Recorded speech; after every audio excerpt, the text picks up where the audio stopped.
A young man was shot dead while at home with his cousin. They had to shoot from the outside. Detectives are tracking an elusive suspect, but he is always one step ahead, and the clock is ticking. For homicide detectives, their chance of solving a murder is cut in half if they don't get a lead within the first 48 hours. 8:30 a.m. in Mobile, Alabama, a caller put a call through to 911.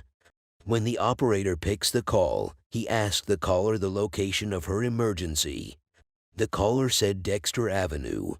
The caller told the 911 operator to send emergency very quickly because the victim was still breathing. The operator told her that officers will be on their way immediately. He said he needed to know what happened exactly. The caller said she doesn't know what happened. She said she just heard shots ringing out of nowhere and the victim got hit. The operator asked her where she and the victim are. A man close to the woman told the 911 operator to send in help very quickly because the woman is still breathing. 911 operator said he is going to send help right away. The man told the operator to hurry up. He asked if the person that shot the victim was still nearby. They said they do not know. When the medical emergency unit arrived at the scene of the incident, they transported the victim to the hospital, but he died while in the car. The victim is a 23 years old Junta Davis who grew up in Mobile and worked for FedEx. He leaves behind his mother, sister, girlfriend, and young daughter. Junta Davis was shot twice in his chest, once in each arm, and his back. In the bedroom where Junta was found, there were 4 spent .380 shell casings. Junta's cell phone was on the floor of the living room. Pre-packaged packs of marijuana were also found in the front door. Junta's cousin Michael and his roommate who were inside when the shooting happened have agreed to talk when they get to homicide. Junta's cousin Michael was babysitting when the shooting took place. A detective said when he entered the room, he saw the babies were soaked in blood. Another detective asked where the baby was. Patrol officers said they allowed a friend of Michael to take away the baby from the scene of the incident. A detective who was among the first respondents narrated what the witness told him. The detective said they told him no one came into the house. He said they heard the shooting from outside, but they found a casing in the room. An officer said what the witnesses believed was that somebody came on the side of the house and shoot into the house. Detectives also noticed several bullet holes in the building. A detective asked for the exact room where the victim was shot to ascertain if there was a bullet hole there too. When he was taken there, he saw a bullet hole. He dipped his hand into it to see if he could find a bullet. While on the scene, Detective Barton was notified through a call that Detective Jeremy was at the hospital with Junta's family. Detective Barton asked the caller if the family have gotten the news of Junta's death. The caller replied in the affirmative. The family has no idea who would want Junta dead. Detective Barton turns to Junta's neighbors. He knocked on the door of one of Junta's neighbors. The neighbor came out looking surprised to find detectives in front of his door. Detective Barton asked him if he heard any gunshot while he was in his room. He said he didn't hear gunshots. He said the only thing he has seen is police cars in front of his apartment. Detective Barton moved to the door of the next neighbor, but the neighbor was not in his apartment. Detective Barton said he and Detective Nettles will interview the 2 witnesses. He said they will have to take the statement of the 2 witnesses and see if their statements corroborate the evidence that they have. A few hours later, both witnesses were brought to homicide. They were taken into separate interrogation rooms immediately. Detective Barton and Detective Nettles went to the interrogation room where the first witness was being held. They both introduced themselves when they entered. Detective Barton asked the witness where he is living currently. He said he lives at Dexter Avenue. He said he moved in there about 1 or 2 months ago. Detective Barton asked him how long Junta has been living in that house. He said he think 9 or 10 years. Detective Barton asked him who Junta is to him. He said he will call Junta his brother. Detective Barton told the witness what he was doing and what he remembered around the time that the shooting occurred. The witness said he went to bed at midnight. He said everybody was in the room because the three of them stayed in the room together. He said he was in the right bed close to the door. He said Junta slept on the sofa while Michael slept on the other bed. Detective Barton asked about the kid. The witness said the kid slept on the bed with Mike. He said he woke up when he heard all the gunshots. He said woke up, he looked up and saw Junta falling. He said while Junta was falling, that was when Michael ran in and started asking what was going on. He said Michael carried the baby and was yelling at him to call the police. He said as he was calling the police, he heard a car speed away. He said the front door to the house was wide open. Detective Barton asked him if he saw the person that did the shooting. He said he did not see the person. Detective Barton asked him how the gunshot was fired. He asked him if the gunshot sounded like it was in the room with him or not. He said the gunshot sounded very close. Detective Barton asked the witness if it was possible that the shooter was in the room and he didn't see the shooter. He said it's possible. Detective Nettles asked him if he knows the status of Junta presently. He said he doesn't know Junta's status presently, but he will want to know. Detective Nettles told him that Junta is dead, which means both of them are in a serious situation at the moment. Detective Barton told the witness that they think he has been truthful with them since the beginning of the interrogation. But they know without a shadow of a doubt that he has not told them everything he knows.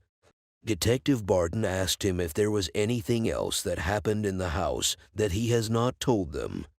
He said he is specifically referring to the shell casing they found inside the bedroom. The witness said Michael does shoot out the window sometimes. He shoots out the window on the ground outside and in the backyard. Detective Barton asked him why Michael does that. He said Michael does that to know if it worked properly. Detective Nettles asked him when Michael shot out the window. He said that was about 2 days ago. Detective Barton asked him the type of gun that Michael uses. He said Michael had shot with .38, 380, or whatever it was. Detective Nettles asked him if the shell casings that are in the room are from Michael's gun. He said that is his guess. Detective Barton asked if Michael has any other pistols at home. He said all he knows is a shotgun. He said when he sees the shotgun, it used to be by the TV stand. The two detectives left the interrogation and they moved to where Michael was being held. When they entered the room where Michael was being held, Detective Barton introduced himself and introduced Detective Nettles too. Detective Barton asked Michael whether he saw the person that fired the shots. Michael said he did not. He asked him if he believed that Michael was shot inside or outside of the house. He said he believes Michael was shot from the outside. Detective Barton told Michael that they found shell casings by the side of his room. Michael said he had a .380. He said he shot at the window a few days ago. Detective Michael asked him what he was doing. He said he was testing it. Detective Barton said it looks weird to him that he chose the out of a window of all places to test his gun. Michael said he chose it because he was nervous if he walks outside, police were going to walk by and they will see him shooting a doggone gun. Michael said he has gotten rid of the gun because he has sold it to his big dog who lives in Mayville. Detective Barton asked Michael if he would be able to get them back because they need to match it. Michael said he can get it back. Detective Barton told Michael he wants to know what has been going on regarding Junta. Michael said nobody comes on a Sunday morning and kills another person without a reason. Michael said Junta had some fake 20 seconds from one of his homeboys. He said Michael has been telling them that he is fixing to try to get a whole zip of Reggie. He said 3 days ago, Junta wanted to buy some low-grade marijuana or Reggie suing counterfeit $20 bills. Detective Barden asked Michael if he knows the person Junta was trying to pass those 20 seconds to. He said he was trying to pass it to a guy who has Haitian dreads. He said that's the only person he thinks might be mad at Junta. The team searches Junta's contacts on social media. They checked for anyone matching the suspect's description. While the detectives were checking Junta's contact, his mother reaches out to Detective Barden through a phone call. Detective Barden, after consoling her, asked her about the last time she spoke to her son. She said she spoke to him about a week ago. She said the conversation they had was just a regular conversation. Detective Barden asked her whether any of Junta's friends has reached her or had offered her any sort of idea of what happened or anything. She said no one has reached out to her. Detective Barden told Junta's mother to call him if she has any questions. He said he will call her also when he gets new information. A detective said there is nothing more they can do that night. Detective Barden addressed the detectives. He told them they will regroup the next day and they will try to figure out if they can find the guy that Junta was trying to buy weed from. The next afternoon, an anonymous tipster called in about the murder. The tipster said that around 8 last night, his friend called him and asked him whether he knows that T has been killed. He said he told him he had no idea. He said the guy that shot Junta came to his house right after he shot Junta and tried to give him the gun and some drugs. He said the guy was bragging about shooting T. The tipster said his friend T was killed by a guy known as Michael. He said the killer is fat and has a beard. He said the shooter may be somehow related to Dunetta's family. Detective Barden said was that, as he was getting that information from the tipster, he also got a call from Birch. Birch's father, Paul Birch, is a captain in the mobile sheriff's office. He said Birch also said the shooter's name was Michael and the shooter was possibly related to Junta. He said after the shooting, Michael fled to a family compound. He said Birch didn't give the address, but he said the whole compound was surrounded by a big privacy fence with a barbed wire. Detective Nettles said the only issue with Birch's information would be that the suspect fled to a family house in Plateau. He said they had Michael at the headquarters after the shooting. He said he is not saying that Michael was the shooter. What he was trying to say is that some information might have crossed the line. A few minutes later, Detective Barden's tipster gave an address for the shooter, who heard the confession. The detectives left the headquarters immediately to see if they can find the suspect at the address the tipster gave. When they got there, they knocked on the door and the homeowner came out. The homeowner told the detectives that the witness was not there. The detectives asked the homeowner if he can help them contact the witness. The homeowner said he doesn't know where he is. He said the witness doesn't have a phone.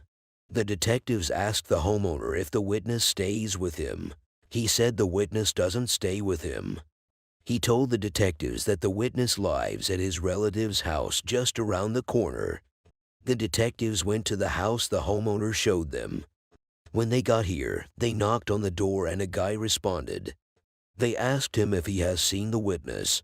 He said he hasn't seen him. They asked him if the witness usually comes there every day.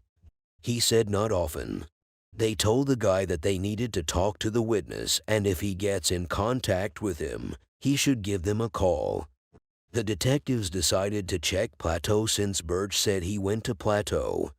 Plateau, also known as Africa Town, is a historic community founded by former slaves in the north section of Mobile. Detectives drove to the Plateau in search of him. They kept checking for a house with a compound and a wired fence. They passed through many houses before they finally saw a house that has a compound and wired fence. One of the detectives pointed at the house, saying the house might be the house they have been looking for. A woman in the house said she has been having trouble with her nephew and gives detectives his name. She said he sells drugs and rides around with a gun. She said he is just a bad apple. She said he was going to get his brother into big trouble. Detective Barton asked her the name of his brother. She said his name is Michael. The detectives asked Michael's brother to describe him. He said Michael is 30 years old. He is heavyset and he wears a beard. The detectives asked him if he has Michael's phone number. He said yes, and he gave the detectives Michael's number. The detectives thanked them and left. Detective Barton said they should return to headquarters so that they can put it together since they now have a suspect. Their possible suspect, Michael, has no prior conviction. Detectives searched for any communication between Junta and Michael, but they did not find any information. In the first 48, Mobile Homicide responded to the murder of 23-year-old Junta Davis. They discovered that his roommate and his cousin were at home during the shooting, but didn't get a look at the shooter. Detectives received anonymous tips that the shooter is named Michael and that he fled to a family compound after the murder. Someone in the compound identified Michael but does not believe he was involved in the shooting. The next morning, the witness that overheard the witness confession finally comes forward. He was taken into the interrogation room. After some few minutes, Detective Barton and Detective Nettles went to the room where he was being held. Detective Barton introduced himself to the witness and said he appreciated the witness for coming to Homicide. Detective Barton asked him if he has any idea why he was invited. He said he knows Junta by the nickname Shaq. Detective Barton asked him if he knows anything at all about the situation. He said he saw policemen outside his home. He said he didn't know what was going on. He said he came down there because of the presence of the policemen. He says on the morning of the murder, he went to check if Junta was okay. He said he saw a baby. He said he told him not to let them go out at all. He said he carried the baby and the baby's little bag. Detective Barton asked him where he got the baby's bag from. He said he got it from the fat dude called Mike. He said when he walked past 3 houses down, a girl pulled up in a gray car and got the baby and the bag. He said they told him there was a gun in the bag. Detective Nettles asked him how he heard that there was a gun in the baby's bag. He said he heard it from people in the hood. Detective Nettles said how people in the hood could know there was a gun in the bag. He said they knew because they often hang with the victim and his friends. Detective Barton asked that how was the situation where out of all the people that were out there, why was he the one Michael came to? He said that was because he was the first person outside at that time. Detective Barton asked him what type of Camry was it. He said it was a gray Camry. He asked him if he has ever seen the Camry before. He said he has never seen the Camry.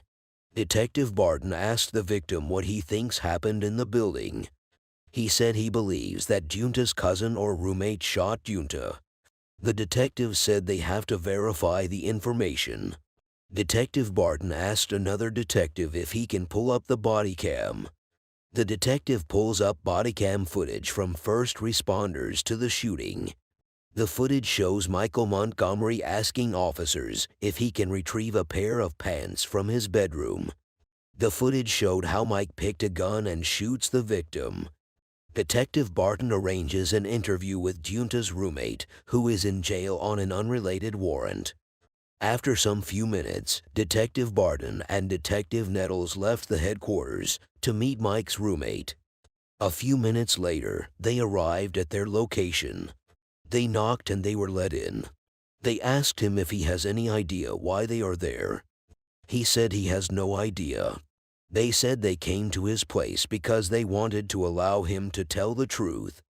They said they knew that it was not a situation where he was asleep and had no idea of what happened inside the house. They said he should tell them what he did not tell them in the morning. They told him that he left something out and he has to understand that what they are investigating is a murder case. They told him he has to think about his future and what he is going to do for the rest of his life. Detective asked him one more time to tell him what happened in the house. He said when he woke up that morning, they were arguing. He said Mike had bought some weed from somebody and it was a weak weed.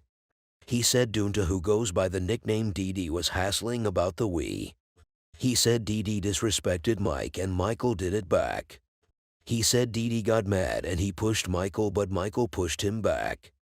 He said he guessed Mike pushed Dee Dee a little too hard. He said when Michael pushed Dee Dee grabbed the shotgun and he told Michael he was going to shoot him. He said Mike grabbed his 380 guns too. He said Dee Dee was asking Michael if he was going to shoot him for real. At that point, Dee Dee cocked his gun. He said Michael started shooting immediately. Dee Dee cocked his gun. Detective Barton asked how many times Michael shot Dunta. He said Michael shot him 4 or 5 times. Detective Barton asked him the whereabouts of the shotgun and the 380. He said the shotgun is in the house, but he doesn't know what happened to the 380. Detective Barton asked him why he did not tell them initially, and he said he doesn't know. They asked him if he has anything to say, and he said he has nothing more to say. 189 years old Michael Montgomery has no prior convictions. The next night, the detectives got information on the possible whereabouts of Mike. They got information that Mike is staying in a relative's house in nearby Pritchard. The team leave the headquarters that night and headed to Mike's location. When the team arrived at the apartment, they knocked on the door. A woman came out to speak to the detectives. They asked her if Michael was there. She was hesitant and not willing to talk. The detectives kept asking her because they detected through her body gesture that Mike might be there. During that process, a detective sighted Mike in the apartment and told him to come out with his hand on his head. Mike finally came out and he was taken into custody by the detectives. They took him to the interrogation room as soon as they arrived at Homicide. Detective Barton went where Mike was being held and asked him if he would like to talk to him. He told Detective Barton that he will talk to him if he wants him to talk. Detective Barton told him he wants to know what happened to Dunta. He said when he got up, he went into the bathroom and closed the door. A few seconds later, he started hearing the gunshot. He said he immediately grabbed his baby and ran out of the bathroom door. He said all he saw when he came out was Dee falling to the floor. He said the police showed up after that and that was what happened. At that point, Detective Barton raised his voice on Mike. He told Mike that what he has been telling them is not the truth. He said he knew that because Mike was not the only one leaving with the deceased. He said the evidence that they have dictates that Mike is not telling the truth. He told Mike that he was ready to give him one last chance to say the truth. Mike also got upset.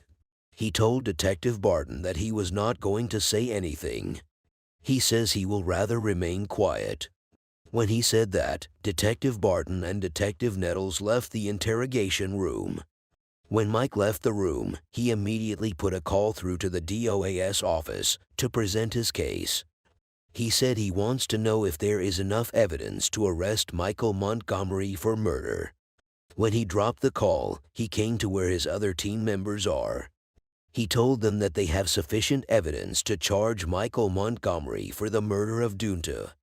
Detective Barton and Detective Nettles returned to the interrogation room where Mike was being held and officially arrested him for the murder of Dunta Davis. The shotgun and the 380 were never recovered. No one else was charged in connection with the case. Detective Barton put a call through to Dunta's mother, Miss Autry, and told her that they have arrested Michael Montgomery for the murder of her son.